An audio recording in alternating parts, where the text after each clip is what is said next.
ओम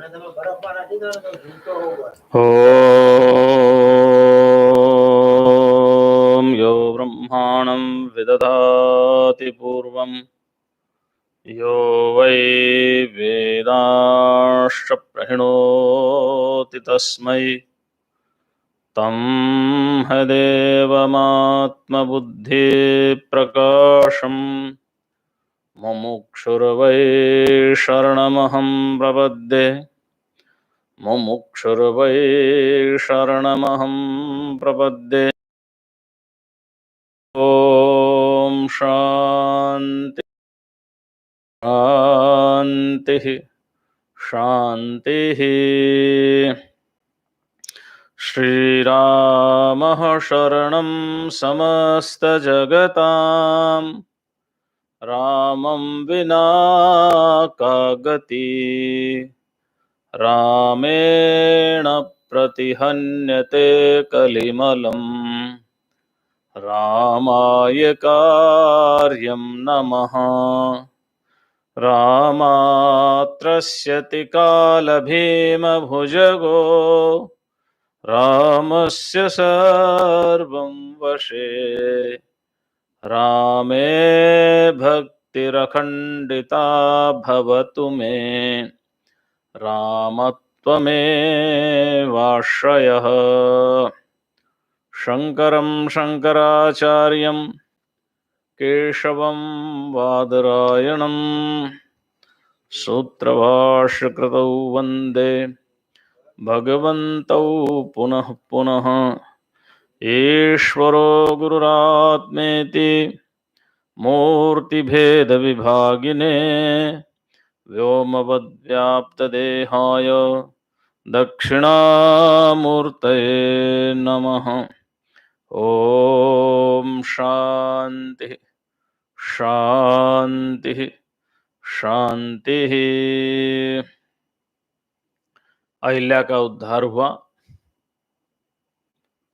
और विशेष बात है वाल्मीकि रामायण में अहिल्या पत्थर की नहीं थी, अहिल्या जीवित मूर्ति ही थी। गौतम के श्राप से दुनिया के दूसरे लोग उनको देख नहीं सकते थे। वो धूप से, धूल से, निहार से ढकी रहती थी। और जैसे राम जी ने आश्रम में प्रवेश किया, उसका श्राप दूर हो गया और सबको दिखाई देने लगी। भगवान रामचंद्र जी का, विश्वामित्र का, लक्ष्मण जी का अहिल्या ने स्वागत किया और पुनः रामचंद्र और लक्ष्मण दोनों भाइयों ने माता अहिल्या के चरणों में प्रणाम किया, उनके चरण स्पर्श किए। उसके बाद स्वागत सत्कार करने के बाद रात्रि विश्राम करके दूसरे दिन फिर चलते हैं और आगे जाकर के मिथिला की ओर वो चल पड़ते हैं। मिथिला नगरी में पहुंच जाते हैं। हजारों ब्राह्मण जुटे वहां, वेद ब्राह्मण है, कहीं पाठ हो रहा है, कहीं यज्ञ हो रहा है। ऋषियों के बड़े बड़े छकड़े दिखाई देते हैं, शक्ति सत्संकुलाहा। भगवान राम ने कहा कि यहाँ कहाँ ठहरेंगे, आप हमें बताइए। विश्वामित्र ने कहा, देखो, विश्वामित्र मनुप्राप्तं श्रुत्वा नृपवरस्तदा शतानंदम पुरस्कृत्य पुरोहितमनिंदितम। जहां जल का मात्रा अधिक थी वहां रामचंद्र जी, विश्वामित्र जी और लक्ष्मण जी ने अपना डेरा डाला। जैसे राजा को पता चला, जनक को, राजा अपने पुरोहित शतानंद के साथ उनका स्वागत सत्कार करने के लिए आते हैं। उनके साथ उनके महात्मा ऋत्विज भी थे और भी थे। राजा ने विनीत भाव से आगे बढ़ करके महर्षि विश्वामित्र का स्वागत सत्कार किया। यही हमारी परंपरा थी, यही परंपरा थी। उनको अर्घ्यपात दिया, धर्मपूर्वक उनकी पूजा की। उसके बाद कुशल क्षेम पूछा। राजा के साथ जो मुनि, उपाध्याय, पुरोहित जितने भी आए थे, उन सब के साथ यथा योग्य विश्वामित्र जी बड़े हर्ष और उल्लास के साथ मिले। इसके बाद राजा जनक ने विश्वामित्र को कहा, विश्वामित्र जी, ये हमारा सौभाग्य है, आप यहां पर पधारे हैं। आप जैसे महर्षि अगर हमारे यज्ञ में अनाहुत आ जाए, बिना बुलाए अनाहुत आ जाए, तो समझो यज्ञ पूर्ण प्रारंभ करने से पहले उसकी फल की प्राप्ति हो गई, ऐसा समझ लो। उसके बाद सभी को यथायोग आसन पर विराजमान हुए, ब्रह्म की सफलता हुई। इसके बाद जनक की दृष्टि राम और लक्ष्मण पर पड़ी, तो उन्होंने पूछा, राजा जनक ने, इमौ कुमारौ भद्रम ते देवतुल्य पराक्रमौ। ये देवताओं के तुल्य पराक्रम वाले जो कुमार हैं, महामुने आपका कल्याण हो, ये बताइए कौन है। गजतुल्य गति वीरौ शार्दूल वृषभोपमौ। इनकी गति हाथी के समान है, मदमस्त चाल है। सिंह और वृषभ के समान की उपमा है इनकी। पदम पत्र विशालाक्षौ खंगतोणी धनुर्धरौ। कमल के समान नेत्र हैं, धनुष धारण कर रखा है, तुणीर धारण कर रखा है। ऐसा लगता है माने दोनों अश्विनी कुमार आकर के उपस्थित हो गए हों। कैसे यहां पैदल चल करके आए, इन्होंने जो रूप और धारण कर रखा है, उसका उद्देश्य क्या है। ये जो ब्रह्मचारी हैं, ये ऐसा लगता है कि जैसे एक समान ही हैं, कोई भेद नहीं है।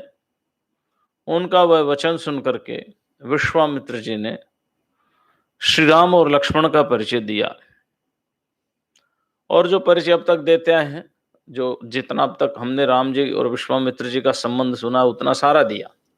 यानी कैसे सिद्धाश्रम में मैं अनुष्ठान के लिए बैठा था, राक्षसों ने परेशान किया, मैं दशरथ जी के पास गया, राम जी को मांग करके लाया, लक्ष्मण साथ में आए, कैसे इन्होंने ताट का वध किया, कैसे सुबाहु को वध किया, मारीची को दूर फेंका, और कैसे धीरे धीरे धीरे धीरे पूरा क्रम से बताते हुए अहिल्या उद्धार तक की बात बता गए उनका परिचय देने में। और अंत में ये कहा, महाधनुषि जिज्ञासाम कर्तुम आगमनम तथा। मैंने इनको कहा कि उनके यहाँ राजा जनक के यहाँ बहुत बड़ा धनुष रखा है, कुतूहल उस धनुष को देखने के लिए दोनों राजकुमार मेरे साथ यहाँ आ गए, धनुष को देखने के लिए। इतना सब कह करके विश्वामित्र चुप हो गए। उसके बाद अब गौतम विश्वामित्र के शतानंद जी के पिता थे, बड़े पुत्र शतानंद जी थे गौतम के। जब उन्होंने अपनी मां के श्राप का उद्धार की बात सुनी, तो उनका मन आनंद से भर गया। और ये शतानंद बड़े तपस्वी थे। जैसे राजा दशरथ के यहां वशिष्ठ थे, ठीक वैसे ही जनक के यहां शतानंद थे। तत्वज्ञानी थे, ब्रह्मवेत्ता थे, सब तरह से कुशल थे ये। तस्य तदवचनम श्रुत्वा विश्वामित्रस्य धीमतः हृष्टरोमा महातेजा शतानंदो महातपः। महातेजस्वी महातपस्वी शतानंद जी के शरीर में विश्वामित्र के वचनों को सुनकर के रोमांच हो गया, रोम खड़े हो गए। गौतमस्य सुतो ज्येष्ठस्तपसा द्योतित प्रभ राम संदर्शनादेव परम विस्मयमागतः। ये शतानंद जी गौतम जी के ज्येष्ठ पुत्र थे, और तपस्या से उनकी कांति बड़ी प्रकाशित हो रही थी, उनका जो आभा थी बड़ा प्रकाशमान था। उन्होंने रामचंद्र जी के दर्शन मात्र से ही विस्मित हो गए। उनको सुखपूर्वक बैठने के लिए कहा। फिर पूछा, अपिते मुनिशार्दूल मम माता यशस्विनी दर्शिता राजपुत्राय तपो दीर्घमुपागतः। हे विश्वामित्र जी, मेरी माता बहुत लंबे समय से तप कर रही थी, तप में बैठी हुई थी, पत्थर की नहीं थी, तप में बैठी थी। क्या मेरी माता ने इन दोनों राजकुमारों के दर्शन किए? अपि रामाय कथम कथितम यत् वृत्तम तत् पुरातनम मम मातुर्महातेजो देवेन दुर्निष्ठितम। क्या आपने राम जी को मेरी माता का जो पुराना वृत्तांत था इंद्र वाला, वह भी आपने सुनाया? क्या मेरी माता शाप मुक्त होकर के मेरे पिताजी के साथ गई? क्या मेरी माता ने आप सबका पूजन किया, आप सबको खाने के लिए जंगल से फल वगैरह ला करके दिया? क्या मेरी माता को इन दोनों राजकुमारों ने भी प्रणाम किया? देखिए, यानी क्या मेरी माताजी ने रामचंद्र जी का अभिवादन और सत्कार किया? ये भी प्रश्न पूछा। और ये भी पूछा है, अपि शांतेन मनसा गुरुर्मे कुशिकात्मजः इहागतेन रामेण पूजितेनाभिवादितः। क्या राम जी ने भी मेरी माता को आदर पूर्वक वंदन किया? विश्वामित्र तो अपने बात सुनने वाले कहाँ थे? वो बोले, देखो, नातिक्रांतम मुनि श्रेष्ठ यत् कर्तव्यम कृतम मया। मैंने सब बातों का ठेका नहीं उठा रखा।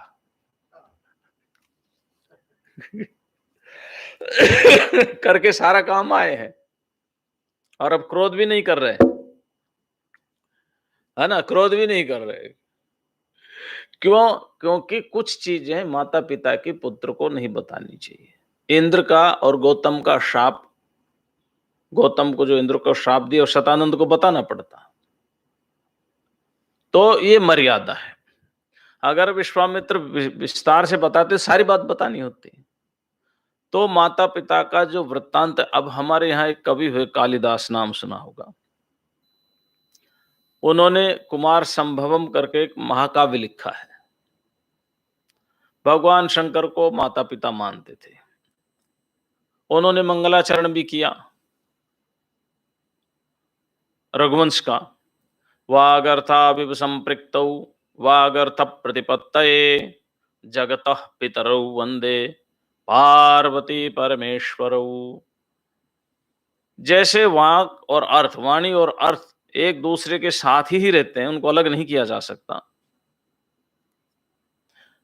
ऐसे ही मां पार्वती और शिव एक साथ ही रहते हैं। ऐसे में जगत के माता पिता भगवान शंकर और पार्वती को प्रणाम करता हूं।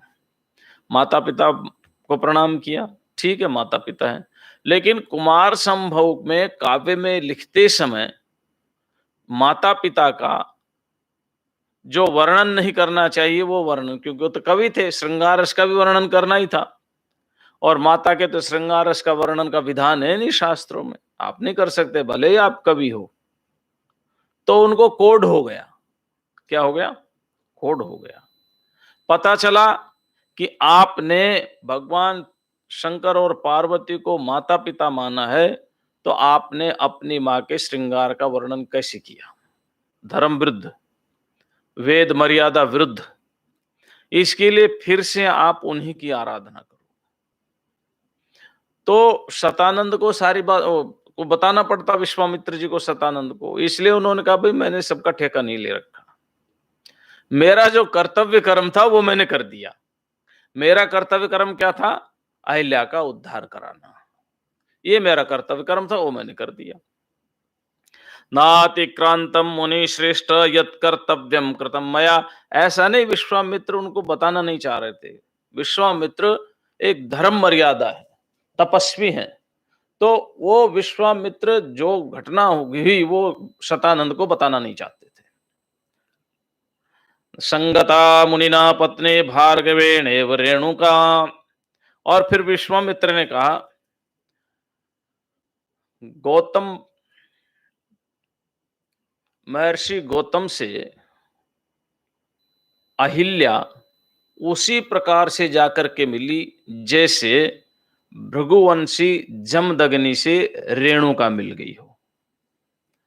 अब ये देखिए, जो ऋचिक पत्नी की पुत्री थी सत्यवती, वो विश्वामित्र की बहन है।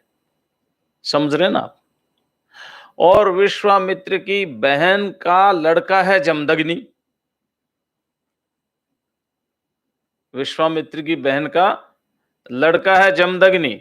तो विश्वामित्र अपने ही संबंध को वो बता रहे हैं कि जैसे रेणुका जमदग्नि से मिलकर के एक हो गई थी, ऐसे ही जम रेणुका से भी कुछ गलती हो गई थी, ऐसे ही अहिल्या गौतम से मिलकर के एक हो गई। तच्छ्रुत्वा वचनम तस्य विश्वामित्रस्य धीमतः शतानंदो महातेजा रामम वचनम अब्रवीत। इतना सुन करके शतानंद जी ने रामचंद्र जी से कहा, स्वागतम ते नरश्रेष्ठ दिष्ट्या प्राप्तोसि राघव विश्वामित्रम पुरस्कृत्य महर्षिम अपराजितम। हे नरश्रेष्ठ राम, तुम्हारा स्वागत। अब यहां शतानंद जी विश्वामित्र जी के का परिचय देंगे, क्योंकि है क्या, हम तो अपने आप नहीं कह सकते ना हम क्या हैं, लेकिन दूसरा बता सकता है। तो भगवान का परिचय या गुरु का परिचय प्राप्त होने पर उनमें गौरव की प्राप्ति होती है। और परिचय बड़ा अच्छा परिचय है, जिसमें वशिष्ठ और विश्वामित्र का आपस का प्रेम भी है और विवाद भी है, युद्ध भी है, दोनों है उस परिचय में। देखिए महर्षियों का जीवन कैसे होता था।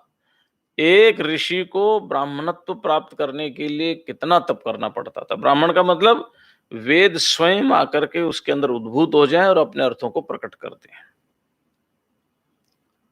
ऐसा वो उसको ब्रह्म ऋषि कहते थे। तो वो परिचय दे रहे हैं, ये विश्वामित्र जी के कर्म बड़े अचिंत्य हैं। ये तपस्या से ब्रह्म ऋषि पद को प्राप्त हुए। तपस्या से, ब्रह्म ऋषि थे नहीं, ये तो राज ऋषि थे, राजा के यहाँ पैदा हुए थे। ब्राह्मण पद तो इन्होंने तपस्या से प्राप्त किया है। इनकी कांति असीम है, महातेजस्वी है, ये जगत के परम हितैषी हैं। राम नास्ति धन्यतरो राम त्वत्वन्यो भुवि कश्चन गोप्ता कुशिक पुत्रस्ते येन तप्तम महत्तपः। हे राम, तुमसे बढ़कर के इस संसार में इस शर में भाग्यशाली कोई नहीं हो सकता, तुम ही सबसे धन्यवाद धन्य हो, क्योंकि कुशिक पुत्र विश्वामित्र जो महातपस्वी हैं उनके द्वारा तुम रक्षित हो। मैं इनके बल स्वरूप का वर्णन करता हूं, आप थोड़ा सा सुनो। अब वो पूरा परिचय दिए जैसा कि विश्वामित्र ने दिया था कि प्रजा ब्रह्मा के कुश हुए, कुश के कुशनाभ हुए, कुशनाभ के गाधी हुए, गाधी के मैं हुआ, विश्वामित्र बोले। ऐसे ये परिचय दे दिया। और परिचय देने के बाद उत्पत्ति के बाद कहने लगे कि इन्होंने बहुत वर्षों तक राज्य किया पूरी पृथ्वी पर, पूरी पृथ्वी पर राज्य किया इन्होंने। विश्वामित्रो महातेजा पालयामास मेदिनीम बहुवर्ष श्राणी राजा राज्य मकारयत। और इस विश्वामित्र जी ने हजारों वर्ष तक राज्य किया। एक बार ये विश्वामित्र जी ने विचार किया, मैंने संपूर्ण पृथ्वी लोक को जीत लिया है, लेकिन मैं अपनी पृथ्वी पर भ्रमण तो कर लूं, युद्ध ही तो करता रहा, विजय तो प्राप्त करता रहा, इसका आनंद तो लूं, देखूं मैं। महाराज वो अपनी सारी अक्षौणी सेना को साथ लेकर के और अनेक नगरों, राष्ट्रों, नदी, पर्वतों को पार करते, घूमते हुए, देखते हुए, अनेक देवता, गंधर्व, किन्नर सब विश्वामित्र जी की शोभा बढ़ा रहे थे और बहुत सुंदर था। महाराज विचरण करते करते वो वशिष्ठ ऋषि के आश्रम में पहुंच गए। कहां पहुंचे? वशिष्ठ ऋषि के आश्रम। ये आश्रम सिद्धों का आश्रम था, आपस में वैर भाव था नहीं, सारे हिंसक पशु एक साथ रहते थे, पक्षियों का कलरव होता रहता था, बड़े सुंदर हरियाली थी, अनेक प्रकार के वृक्ष थे, प्रतिदिन यज्ञ हो रहा था, वेद पाठ हो रहे थे, तपस्वी तप कर रहे थे, महात्मा फल फूल खा करके अपना जीवन बिता रहे थे। ये इतना प्रसिद्ध आश्रम था कि प्रत्येक व्यक्ति अपने इंद्रियों को वश में करके परमात्मा में लीन थे। बालखिल्य ऋषि भी यहां रह रहे थे, बालखिल्य ऋषि भी। ऐसे श्रेष्ठ आश्रम का विश्वामित्र जी ने दर्शन किया। महाराज विश्वामित्र जी बड़े प्रणाम हुए। तम दृष्ट्वा परम प्रीतो विश्वामित्रो महाबलः, महाबलशाली विश्वामित्र उन वशिष्ठ को देख करके बड़ा प्रेम हुआ। प्रणतो विनयाद वीरो वशिष्ठम जपताम वरम, और ब्रह्म चिंतन करने वालों में श्रेष्ठ वशिष्ठ के चरणों में प्रणाम किया। वशिष्ठ ने भी उनका स्वागत सत्कार किया, आसन दिया, उनका अच्छा स्वागत सत्कार दिया, आतिथ्य सत्कार किया, कुशल क्षेम पूछा, जैसा पुराने समय में कुशल क्षेम पूछने की परंपरा थी, राज्य की, वन की, सेना की, कोष की, सब कुशल क्षेम पूछा। और वशिष्ठ कहने लगे विश्वामित्र जी से, आतिथ्यम कर्तुम इच्छामि बलस्यास्य महाबलः तब चैवा प्रमेयस्य यथार्हं संप्रतीच्छ मे। हे विश्वामित्र जी, मैं आपका और आपकी पूरी सेना का स्वागत करना चाहता हूं, आप मेरे स्वागत को स्वीकार करें। आप महातेजस्वी महाबलवान हैं। विश्वामित्र ने कहा, प्रभु आपका इतना कहना ही हमारे लिए स्वागत हो गया। ये जंगल है, कुटिया है, आपके पास देख रहा हूं झोपड़ी है, हमारी पूरी सेना का भोजन कहां से कराएंगे आप? इसको तरह तरह का पकवान चाहिए, फिर हाथी हैं, घोड़े हैं, रथ हैं, कितना सब कुछ चाहिए। इसलिए आपने कह दिया, हमारा आतिथ्य सत्कार हो गया आपके कथन मात्र से ही। आप तो ब्रह्म ऋषि हैं। अब कई बार आपत्ति खुद ही ले लेता आदमी। हम नाम नहीं लेंगे, हमारे एक महात्मा थे, हैं अभी भी, थे भी नहीं, हैं भी। उन्होंने महाराज मुख्यमंत्री के सिर के ऊपर सोने का मुकुट पहना दिया।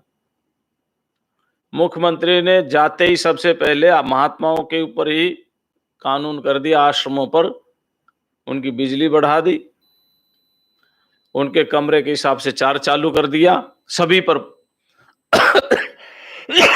उत्तराखंड के जितने भी आश्रम थे सब पर नियम लागू हो गया, पहनाओ सोने का मुकुट। तो तो इन राजाओं को, राजाओं के बहुत राजसी होते हैं, इनमें श्रद्धा नहीं होती। ये तो देखते हैं कि ये पैसा कहां से लाया है, इनका पैसा कहां से आया, ये इसका मतलब इनके पास बहुत पैसे हैं। अब उसमें बहुत गरीब आश्रम वाले मारे गए, सब कुछ हुआ, बहुत आंदोलन भी चला, लेकिन जैसे तैसे तीसरी बार जब सरकार आई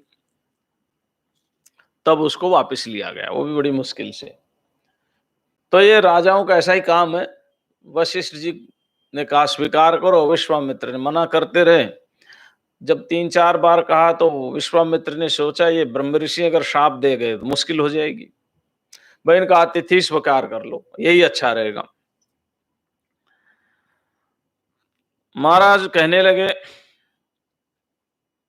बाढ़मित्येव गाधेयो वशिष्ठम प्रत्युवाच। महाराज ठीक है, फिर आपका आदेश, यथा प्रियम भगवतस्तथास्तु मुनि पंगवः, जैसे आपकी रुचि हो वो पूर्ण हो। महाराज इस तरह से जब कहा तो वशिष्ठ जी बड़े प्रसन्न हुए। आजुहाव ततः प्रीत कलमाशिम धूत कलमशाम, और फिर उन्होंने निष्पाप चित कबरी कामधेनु गाय का स्मरण किया। वो स्मरण करते हो गो उपस्थित हो गए। उन्होंने कहा देखो मेरी इच्छा है कि ये विश्वामित्र बहुत राजऋषि हैं, तपस्वी हैं, ये साधारण राजा नहीं है, नहीं तो मैं इनका स्वागत नहीं करता। मैं इनका स्वागत करना चाहता हूं और इनको जिसकी जैसी रुचि हो उसके अनुसार पकवान होने चाहिए। अब पकवानों में भी क्या क्या होना चाहिए महाराज? चटनी भी हो, अचार भी, लिखा है इसमें। हाँ, ऐसा नहीं कि खाली खीर तो बना दी है और सब्जी बना दी, ऐसा नहीं, सब तरह के पकवान। उस समय जो भी पकवान प्रसिद्ध रहे होंगे देवताओं के, लिखा है इनमें। हाँ, यस्य यस्य यथा कामम षड्रसेष्व विपूजितम, जिस जिसको जैसे जैसा भोजन चाहिए, 6 रस से परिपूर्ण, षड्रस, मधुर, कषाय, तिक्त, लवण, है ना, ये 6 रस है भोजन के, तो 6 रस से पूर्ण भोजन होना चाहिए। तत्सर्वम काम दिव्य अभिवर्ष कृते मम, हे कामधेनो मेरे कहने से अतिथियों के लिए वो सभी की सभी प्रकट करो। रसे नान्यन पानेन, जिसमें सरस पदार्थ हो, जैसे खीर है, दाल है ना, हलवा है, और जो भी रहे होंगे उस समय कुछ नाम और रहे होंगे, आप समझ लो कि सभी तरह के, यानी कोई उसमें गुजराती होगा तो गुजराती आइटम आए होंगे उसके पास, कोई मराठी होगा तो मराठी आए होंगे, मारवाड़ी होगा तो पापड़ भी गया होगा उसके पास। मतलब जो जैसा चाहिए, जिसके मन में अच्छे से अच्छा, उत्तम से उत्तम भोजन। और अन्न पान, लेह्य माने चटनी, है ना, जी आपने नाम सुना च्यवनप्राश अवले, च्यवनप्राश अवले, अवले माने चाटा जाए, लीह चाटने अर्थ में, है ना, तो लेह्य माने चटनी, चटनी भी हो, चोष्य भी हो, जैसे आम को चूसते ना, ऐसे ये सहजना की फली को नहीं बनाते चूसते, ऐसे अनेक प्रकार के व्यंजन होते हैं, ऐसे भी हों। और भांति भांति के अन्नों के ढेर लगा दो, हर तरह का व्यंजन वहां पर हो, चटनी की भी वैरायटी हो, चोष्य पदार्थों की वैरायटी भी हो, चर्वे पदार्थों की वैरायटी भी हो, सब तरह का अन्न वहां पर षड्रस युक्त उपस्थित हो जाए।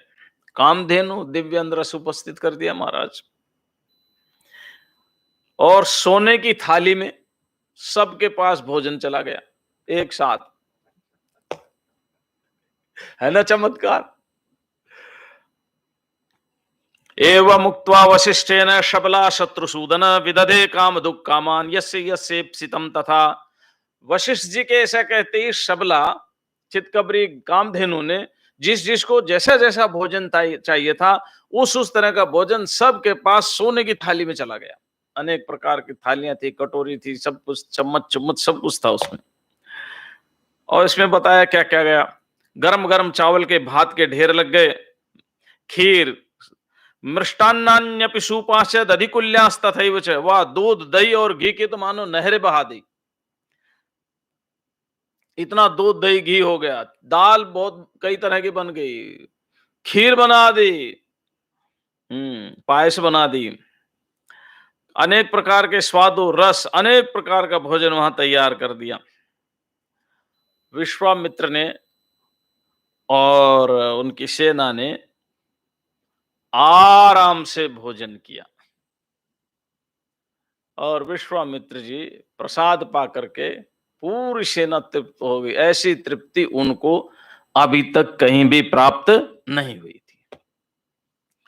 जब वो पूर्ण तृप्त हो गए तो विश्वामित्र जी पहुंच गए वशिष्ठ जी के पास, प्रणाम किया, कहने लगे, पूजितो हम त्वया ब्रह्मन् पूजार्हेण सुसत्कृतः, श्रूयताम अभिधास्यामि वाक्यम वाक्य विशारदः। प्रभु आपने हमारा बहुत पूजन किया, सत्कार किया। अब ये शतानंद जी राम जी और लक्ष्मण जी को विश्वामित्र की महिमा बता रहे हैं। अब मैं आपसे कुछ कहना चाहता हूं, क्योंकि आप संपूर्ण भाव और अर्थ को समझने वाले हैं। गवाम सहस्र शतसहस्रेण दीयताम शबला मम, मैं आपको 1,00,000 गाय दे देता हूं, ये शबला गाय मुझे दे दो, इस एक गाय के स्थान पर 1,00,000। रत्नम ही भगवन्ने तद्रत्नहारी च पार्थिव, क्योंकि ये तो रत्न है और रत्न पर राजा का अधिकार होता है, आपका अधिकार नहीं, आप तो तपस्वी हैं। तस्मान में शबलाम देही ममैषा धर्म तो द्विज, और हे द्विज, धर्म से न्याय से ये मेरी ही है, क्योंकि ये रत्न है और रत्न पर राजा का अधिकार होता है, इसलिए मुझे दे दो। एवं मुक्तस्तु भगवान वशिष्ठो मुनिपुंगवः विश्वामित्रेण धर्मात्मा प्रत्युवाच महीपतिम। ऐसा जब कहा तो वशिष्ठ ने विश्वामित्र को कहना शुरू किया, ना हम शतसहस्रेण नापि कोटि शतैर्गवाम, मुझे चाहे 1,00,000 गाय दे दो, चाहे 1 करोड़ गौ दे दो, लेकिन मैं इसको नहीं दूंगा। क्यों? ये मेरे ही पास रहेगी, मेरे से अलग ये नहीं रह सकती। शाश्वती सबला मह्यम कीर्तिरात्मतो यथा, जैसे व्यक्ति की कीर्ति सदा उसके साथ रहती, ऐसी सबला मेरे साथ रहेगी। इसी से मैं हव्य कव्य प्राण यात्रा अपनी इसी से ही चलाता हूं मैं। इसी से अग्निहोत्र, बलि, होम, स्वाहा, स्वधा, वषटकार, भांति भांति की विद्याएं कामधेनु के अधीन है, इसी के दूध और उससे मैं करता रहता हूं। महाराज वशिष्ठ के ऐसा कहने पर विश्वामित्र जी फिर कहने लगे, क्रोध आ गया और उन्होंने कहा, हाइरण्यक्षग्रैवयान स्वर्णांकुश भूषितान ददामि कुंजराणाम ते सहस्राणि 14। मैं आपको 14,000 ऐसे हाथी दे रहा हूं जिनके कसने वाले रस्से, गले के आभूषण और अंकुश भी सोने के बने होंगे, और वो सारे के सारे हाथी विभूषित होंगे। महाराज बहुत लोभ दिया, बड़ा सारा लोभ है। वशिष्ठ ने कहा, तुम कितना भी दो, तुम्हारे लोभ से मैं लोभ में आने वाला नहीं हूं, लेकिन ये गाय मैं नहीं दूंगा। महाराज राजा तो राजा ही है, रजोगुण तो है ही उनमें, और इनमें बुद्धि आ गई विश्वामित्र में रजोगुण के कारण। जैसे मैंने बताया ना, महात्मा ने सोने का मुकुट पहना दिया, जाकर के नियम बदल दिए, सारे महात्मा परेशान। तो इन्होंने कहा कि इसको जबरदस्ती ले चलो, सबला को। क्या करेगा वशिष्ठ? महाराज जबरदस्ती सबला को विश्वामित्र घसीट के ले जाने लगे। वो रोने लग गई, विचार करने लग गई, भाई मेरी क्या गलती हुई, वशिष्ठ ने मुझे क्यों त्याग दिया, ऐसा मेरे से क्या अपराध हो गया। वो जैसे तैसे छुड़ा करके वशिष्ठ जी के पास आ गई और आकर के कहने लगी, प्रभु मेरी क्या गलती हुई, आपने मुझे क्यों राजा को दे दिया। मैं तो राजा के यहाँ नहीं जाना चाहती, मैं तो आप तपस्वी की सेवा के लिए उपस्थित हूं। विश्वामित्र मुझे ले जा रहा और मैं जाना नहीं चाहती। वशिष्ठ जी कहने लगे, मैंने तुम्हें नहीं दिया है और तुमने कोई गलती भी नहीं की है, लेकिन ये राजा है, अक्षौणी सेना के साथ आया हुआ है, ये जबरदस्ती ले जा रहा है, अब मैं इससे युद्ध कैसे करूं। ऐसा जब कहा तो कामधेनु ने कहना शुरू किया, न बलम क्षत्रियस्याहुर्ब्राह्मणा बलवत्तरा ब्रह्म बलम दिव्यम क्षत्राच बलवत्तरा। अरे वशिष्ठ जी, क्षत्रियों में कोई बल नहीं होता, बल तो ब्राह्मणों में ही होता है। आप ब्राह्मण हैं, आपकी बल की तुलना ये विश्वामित्र कुछ नहीं कर सकते। आप ऐसा करो, आपका बल अप्रमेय है वशिष्ठ जी,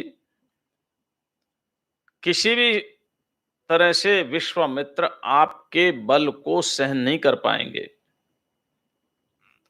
अगर आप मुझे आदेश दें और थोड़ा सा अपना बल मुझे दे दें तो मैं इनकी सारी सेना भगा दूंगी। वशिष्ठ ने कहा, चल भाई तू ही कर ऐसा काम।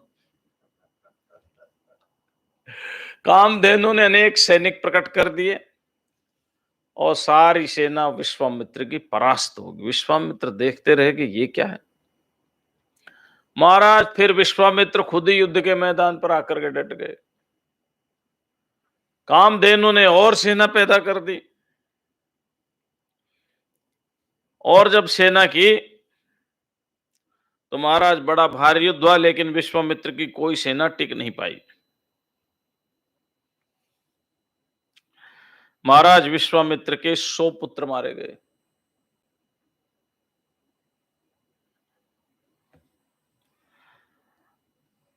अब विश्वामित्र ने सोचा कि कमाल है।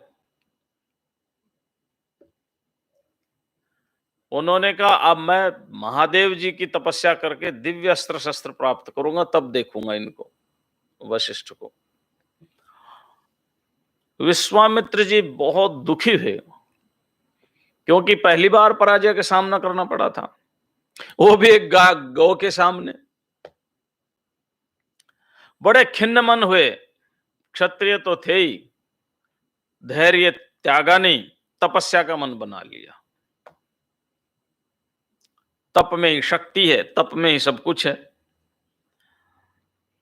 ततस्तानाकुलान् दृष्ट्वा विश्वामित्र मोहितान् वसिष्ठश्चोदयामास काम दुःखसृजयोगतः। विश्वामित्र के अस्त्रों से घायल हुए देख करके वशिष्ठ ने कहा कि और पैदा करो। उसने हुंकार किया और सूर्य के समान तेजस्वी सेना पैदा कर दी। महाराज दृष्ट्वा निशोदितं सैन्यम वशिष्ठेन महात्मनः, उन वीरों ने विश्वामित्र की सारी सेना को नष्ट कर दिया।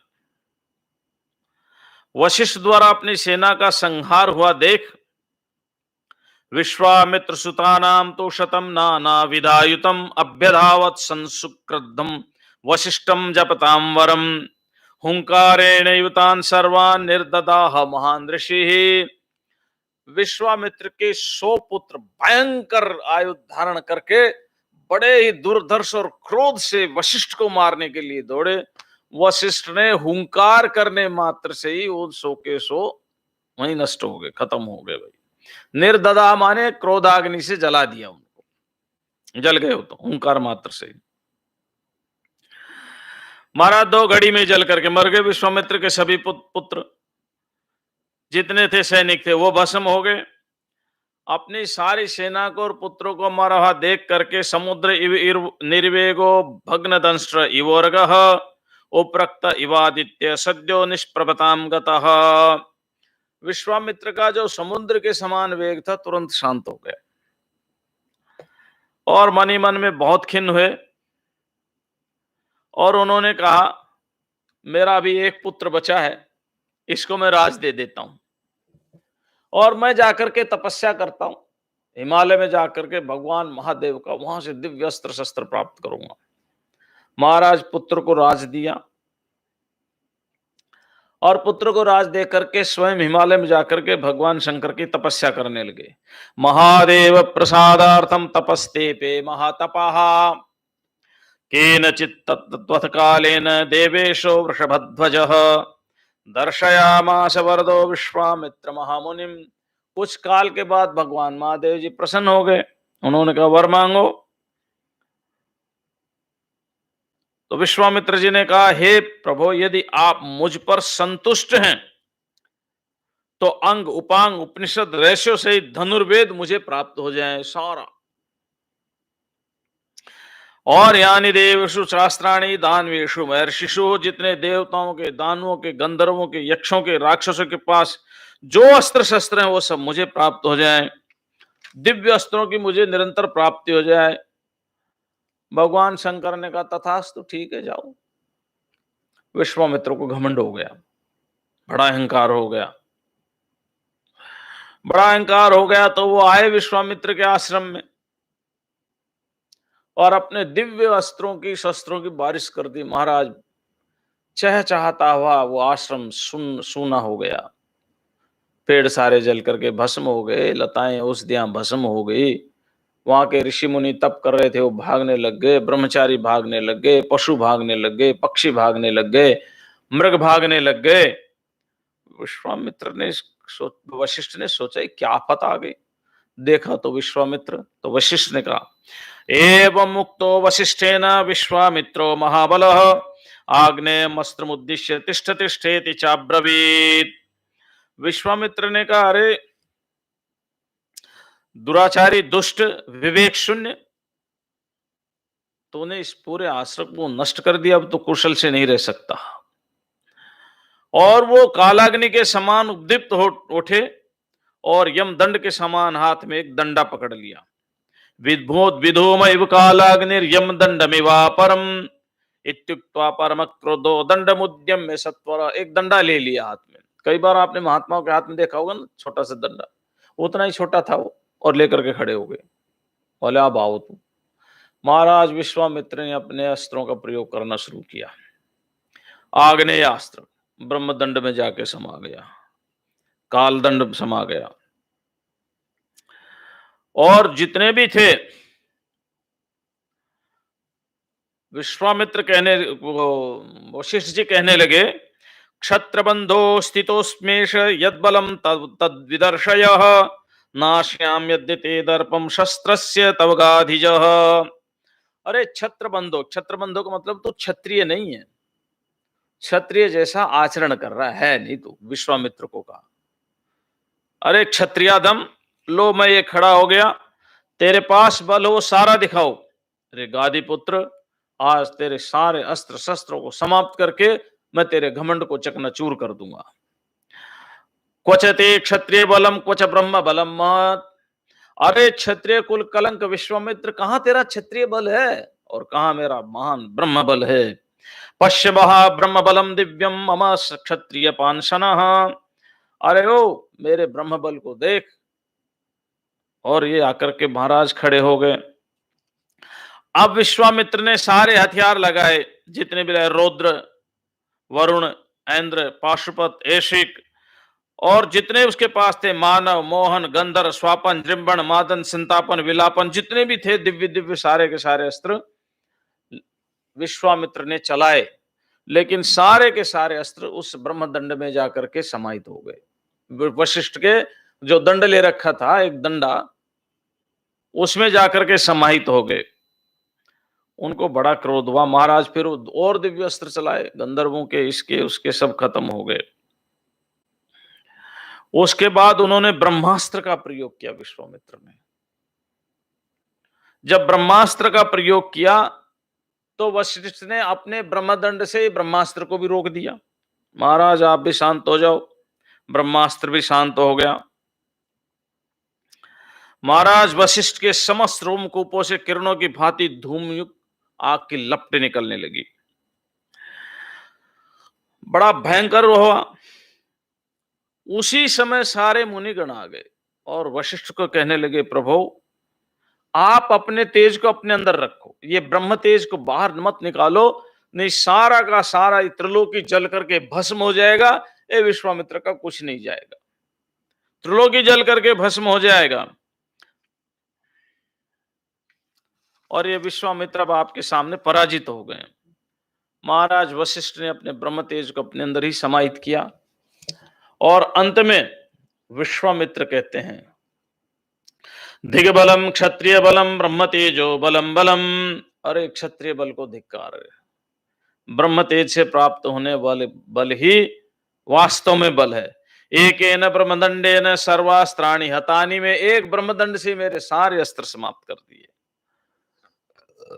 अब क्या करूं? अब मैंने निर्णय कर लिया कि तप करके मैं अब ब्राह्मणत्व को प्राप्त करूंगा। तो ये वशिष्ठ की विशेषता बता रहे हैं शतानंद जी राम जी को कि ये इतने बड़े राजा थे, इतना इन्होंने तप किया, इनके तप के प्रभाव बता रहे हैं। महाराज वहां से वो हार करके परेशान होकर के लंबी सांस खींचते हुए अपनी पत्नी के साथ दक्षिण दिशा में चले गए तप करने। अब देखो, दृढ़ संकल्प तो थे, तप में विघ्न तो बहुत आए इनके। वहां दक्षिण दिशा में चले गए तो वहां पर क्या हुआ, तपस्या भी करते रहे तो इनके 4 पुत्र हुए। हविष्यंद, मधुष्पंद, हविष्पंद, मधुष्पंद, दृढ़नेत्र और महारथी 4 पुत्र हुए, जो सत्य और धर्म में ही तत्पर रहे। 1000 पूरा बीत जाने पर ब्रह्मा जी ने तपस्या के धनी विश्वामित्र को दर्शन दिया और कहा कि तुम राजऋषि हो गए हो, उठो। और इतना कह करके ब्रह्मा जी तो चले गए, लेकिन उनकी बात सुन करके विश्वामित्र का मुख लज्जा से झुक गया। वे बड़े दुखी दीनहीन कहने लगे, मैं तो राजऋषि बनने ही नहीं आया था, मैं तो ब्रह्मऋषि बनने आया था, मेरे को तो राजऋषि बनाया अभी तो। वो फिर भारी तपस्या करने लग गए। इसी समय इक्ष्वाकु कुल में एक राजा राज्य करते थे, उनका नाम था त्रिशंकु। महाराज, उनके मन में विचार हुआ कि मैं शरीर सहित स्वर्गलोक में चला जाऊं।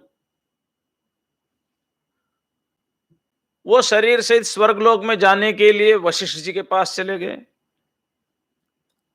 वशिष्ठ जी ने कहा, वशिष्ठम से समा हुए कथया मास चिंतितम अशक्यमिति चाप्युक्तो वशिष्ठेन महात्मना। महात्मा वशिष्ठ ने कहा, यह संभव नहीं है, इस शरीर के साथ तुम स्वर्गलोक नहीं जा सकते, ये संभव नहीं है।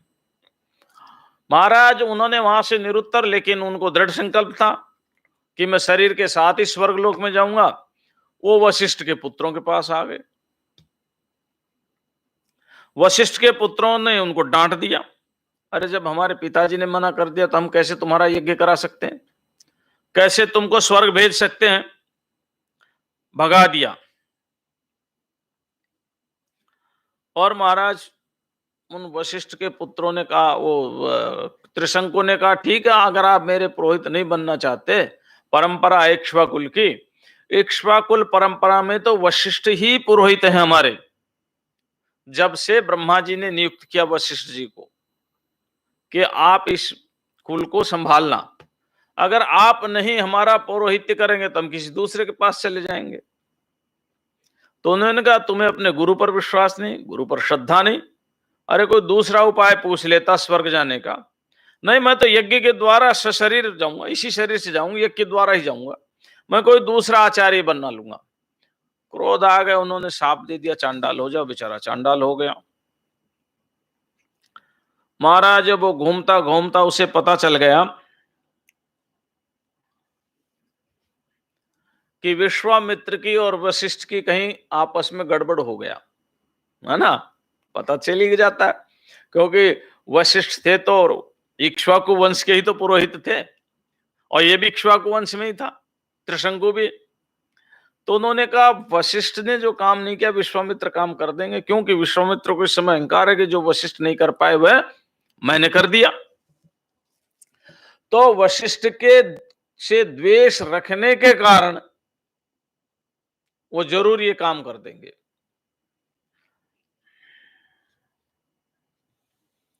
महाराज, जैसे घूमते घामते वो विश्वामित्र के पास चले गए। विश्वामित्र ने उनको पहचान लिया, भाई तुम चांडाल कैसे, तुम तो अयोध्या के राजा हो। उन्होंने सारी घटना बता दी, भी मेरे साथ ऐसा ऐसा हुआ है, मैं तो आर्त होकर अब आपकी शरण में आया हूं, आपके अलावा और मुझे कोई शरण देने वाला नहीं है। किस लिए आए हो? मैं यज्ञ के द्वारा सशरीर स्वर्ग में जाना चाहता हूं। वशिष्ठ ने गाया था, मना कर दिया, उनके पुत्रों ने मना कर दिया, शाप दे दिया, मैं चांडाल हो गया। महाराज, विश्वामित्र दया से द्रवित हो गए, कहने लगे, ठीक है, तुम्हारा स्वागत है, तुम बड़े धर्मात्मा हो, तुम निर्भय हो जाओ, अब मेरी शरण में आ गए हो, मैं तुम्हारा काम करूंगा। महाराज, सबको आमंत्रित किया, लेकिन वशिष्ठ और वशिष्ठ के पुत्र और कुछ और ऋषि महर्षि जो थे वो नहीं गए। ये तो तपस्वी तो था ही, अभी ब्राह्मणत्व तो प्राप्त हुआ नहीं था, अभी तो इसमें रजोगुण था राजा का। महाराज क्रोधित हो गए, उनको भी शाप दे दिया सबको। वशिष्ठ के पुत्रों को, और जो ऋषि नहीं आए थे सबको शाप दे दिया। उसके बाद सब मुनि बुलाए गए। मुनियों ने विचार किया, ये विश्वामित्र है, अगर इनकी बात नहीं मानेंगे तो हमें भी शाप दे देंगे। सब में तो वशिष्ठ जितनी शक्ति है नहीं। वशिष्ठ जी चाहेंगे तो अपने पुत्रों को शाप से विनिर्मुक्त कर देंगे, हमारा कौन शाप से उद्धार करेगा। इन्हीं की बात मान लो, ये जैसा कहें वैसा ही करो। महाराज त्रिशंकु का यज्ञ करने के लिए अनुरोध, और यज्ञ प्रारंभ हुआ। विश्वामित्र जी स्वयं इस यज्ञ के याजक यानी अध्वर्यी हुए, और इसमें यज्ञ का वर्णन है पूरा कि कैसे यज्ञ हुआ। संपूर्ण देवताओं का आवाहन किया गया और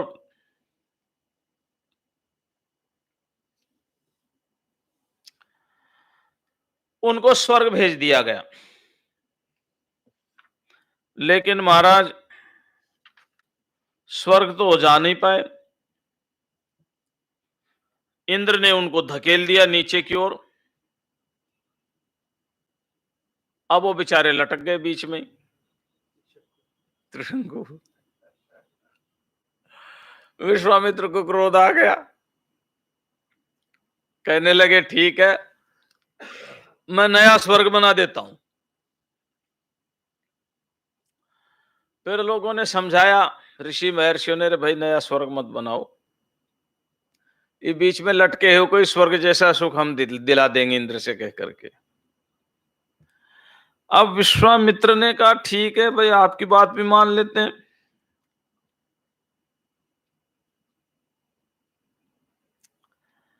अब वो विश्वामित्र की बात मान ली, यज्ञ पूरा हुआ, अपने आश्रम में लौट आए, और वहां लौट करके उन्होंने विचार किया, भाई दक्षिण दिशा में रहने से तो महान विघ्न उपस्थित हो गए, क्योंकि अब वो तप तो पूरा खत्म हो गया। तप के बल से तो उन्होंने चंद्र तारे बना दिए, तप के बल से तो त्रिशंकु को ऊपर लौटा दिया। आए थे ब्राह्मणत्व प्राप्त करने के लिए, ये विघ्न हो गया।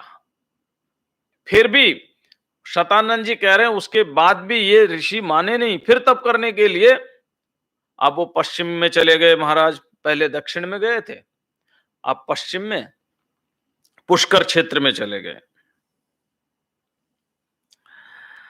अब दूसरी जगह जाकर के तपस्या करेंगे।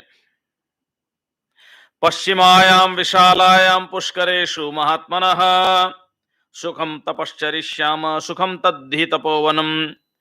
पुष्करेषु बहुवचन का प्रयोग है, 3 तालाब है पुष्कर में, 3 सरोवर हैं, इसलिए बहुवचन का प्रयोग है। वहां पुष्कर में रह करके हम तप करेंगे। पुष्कर सतयुग का तीर्थ एक्चुअल, तो वहां रह करके तप करेंगे, सुखपूर्वक तपस्या करेंगे। यहां तो विघ्न पैदा हो गया। अब महाराज वहां तपस्या करने लग गए। इन्हीं दिनों में अयोध्या के राजा अम्बरीश यज्ञ का आयोजन कर रहे थे।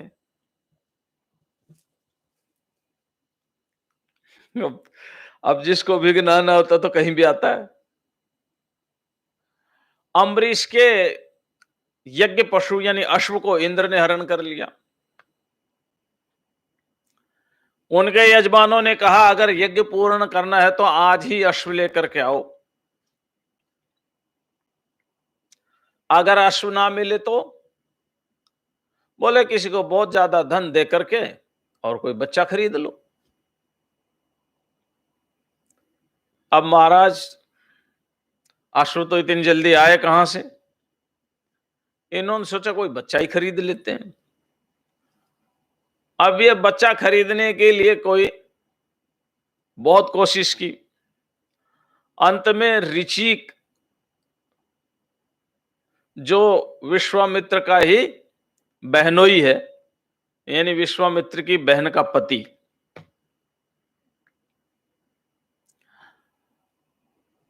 उन्होंने कहा भाई हमें यज्ञ पूर्ण करना है, अश्व तो लेगा इंद्र, अब उसके पूजा के लिए हमें चाहिए धन धान्य पैसा जो भी हो बोलो दे दो। ऋचिक ने कहा यज्ञ के लिए दे सकते हैं, लेकिन बड़े पुत्र को मैं दूंगा नहीं, मुझे बहुत प्यारा है। ऋचिक की पत्नी बोली कि छोटे को मैं नहीं दूंगी, मुझे छोटा बहुत प्यारा है। बीच वाला बोला चलो, एक को बड़ा है एक को छोटा है, हम तो किसी भी नहीं है, हम चले जाते हैं इनके साथ। उसका नाम था शुनहशेप, शुनहशेप नाम था। अब वो शुनहशेप को ले आए अम्बरीश के, लाए तो महाराज विश्वामित्र को देख करके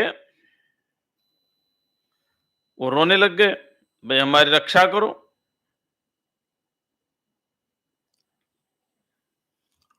अब जब ऐसे कहा तो उन्होंने कहा ठीक है, तुम्हारी भी रक्षा करेंगे भाई। और विश्वामित्र की गोद में आकर के भूखा प्यासा गिर गया। न मेस्ति माता न पिता ज्ञातयो बांधवा कुतः त्रातुम अर्हसि माम सौम्य धर्मेण मुनि पंगवः। न मेरे कोई माँ है, न पिता है, न भाई है, न बंधु है, आप ही मेरी रक्षा कर सकते हो। विश्वामित्र को फिर दया आ गई। उन्होंने कहा भाई इसकी तो रक्षा करनी चाहिए। विश्वामित्र ने अपने पुत्रों को बुलाया, कहते देखो जैसे तुम मेरे पुत्र हो ऐसे ये भी तुम्हारे पुत्र हैं, भाई हैं, तुम इनको अपना भाई मान लो। और उसके बाद विश्वामित्र ने उनको कुछ मंत्र बता दिए। उस मंत्र के बल से इंद्र प्रसन्न हो गया, शुनहशेप को छोड़ दिया गया, शुनहशेप की मुक्ति हो गई। लेकिन पुत्रों में वशिष्ठ, विश्वामित्र के पुत्रों में विश्वामित्र से विवाद हो गया इस बात को लेकर के। फिर विघ्न उपस्थित हो गया और विश्वामित्र ने अपने ही पुत्रों को शाप दे दिया, वही शाप जो वशिष्ठ के पुत्रों को दिया था। अब क्रोध आ गया ना तो तपस्या भंग हो गई, क्रोध आ गया तपस्या भंग हो गई, शाप दे दिया तपस्या भंग हो गई। आए थे ब्राह्मण बनने और बन गए क्या, ये तो और समस्या हो गई। ब्राह्मण तो बनने के लिए आए थे, ये तो क्या बन गए, क्रोधी और हो गए। क्रोध तो महाचांडाल का एक रूप होता है। अब क्रोध होकर के सांप हो गया, उसकी तो रक्षा कर दी और अम्बरीश का यज्ञ भी सफल हो गया। लेकिन ये जो विश्वामित्र हैं इनको बड़ा पश्चाताप हुआ कि भाई मैं आया तो था यहां ब्रह्म ऋषि बनने के लिए, लेकिन मैं बन क्या गया। तो फिर पुष्कर में इन्होंने 1000 साल तक फिर तपस्या की। ये देखो, ये शिक्षा ये है कि हमें अपने ध्येय से हटना नहीं चाहिए।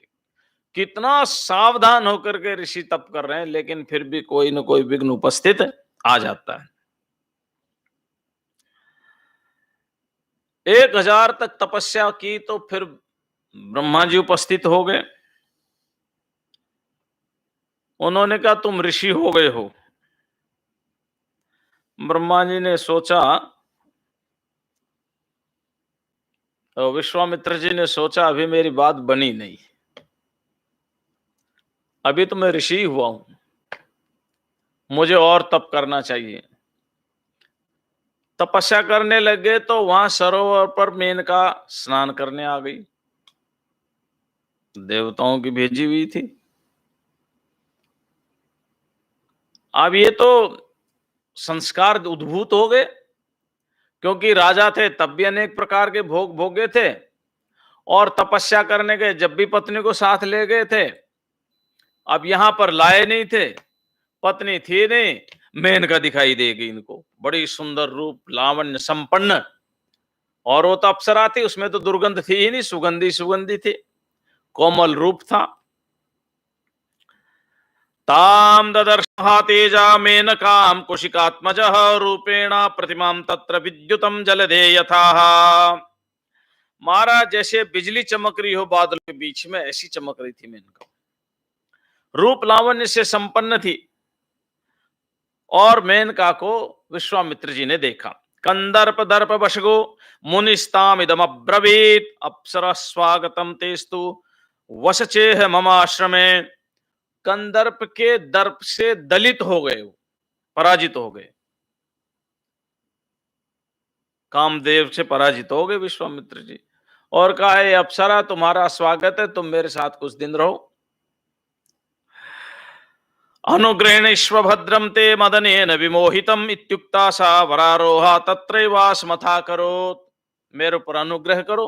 मेनका ने कहा ठीक है, हम तो अप्सरा, हमारा कोई पति तो है नहीं, और पातिव्रत धर्म का नियम हम पर लागू होता नहीं, क्योंकि तो मनुष्य पर लागू होता, हम तुम्हारे साथ रह लेंगे।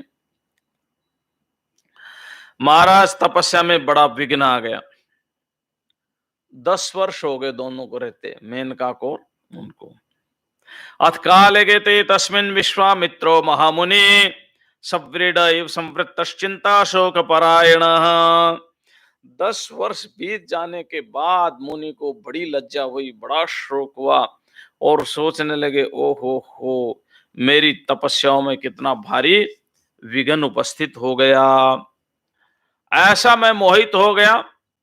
महाराज मेनका भी थर थर कांपने लगी, लेकिन विश्वामित्र ने कहा तुम मत घबराओ, तुम्हें कुछ नहीं कहूंगा, तुम्हारा दोष नहीं, देवताओं की बुद्धि थी, उन्होंने तुम्हें भेजा है।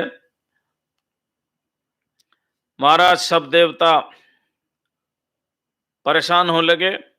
उसी एक पर्वत पर फिर 1000 वर्ष तक तपस्या की। सब लोग आ गए, भाई अब तो इनको ब्रह्म ऋषि बना दो, सारे देवता लोग आ गए, अब ब्रह्म ऋषि बना दो। विश्वामित्र ने कहा कि भाई ब्रह्मा जी आ गए। ब्रह्मा जी ने कहा मांगो। बोले यदि आप मुझे देना ही चाहते तो ब्रह्म ऋषि पद का दे दो।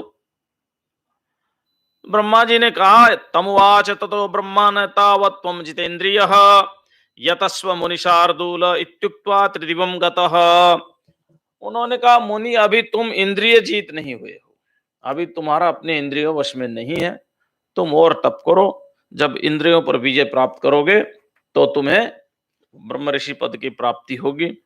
अब शेष कथा कल करेंगे, आज इतना ही, 2 मिनट ज्यादा हो गया। ओम शांति शांति शांति।